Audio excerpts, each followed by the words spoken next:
Kaya ko yan. Dapat Shalom Church, brothers and sisters, Holy Spirit, is your word. Our number one. What was the last sermon topic that chosen teach? Serving, sovereign choice. Our answer, it teach us and understand the deep meaning of this one. Our supporting verse, John chapter 15, verse 16 says, "You did not choose me, you unappointed you to go and bear much fruit."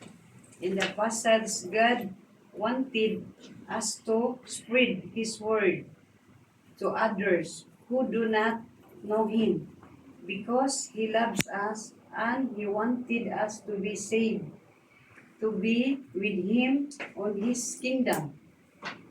And if they fully or love of you, because His word don't tell annoying, because simply they are rejecting Jesus.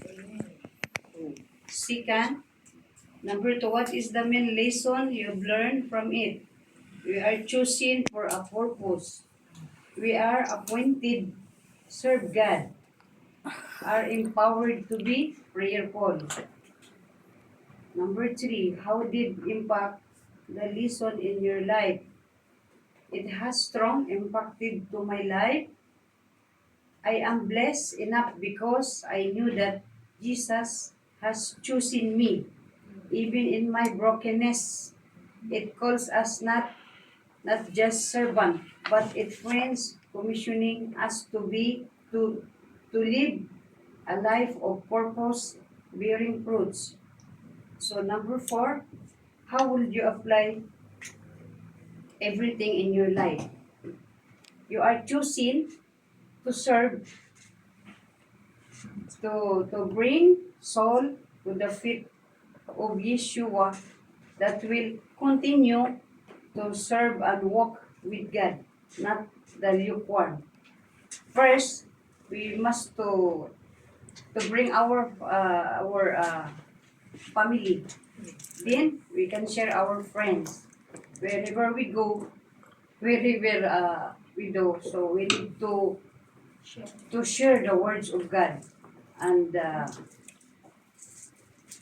for this one, like yung i-ano mo yung tao na i-convince mo siya na i-accept mo si Jesus sa buhay mo, na kailangan mong tanggapin si Jesus Christ sa buhay mo, and to be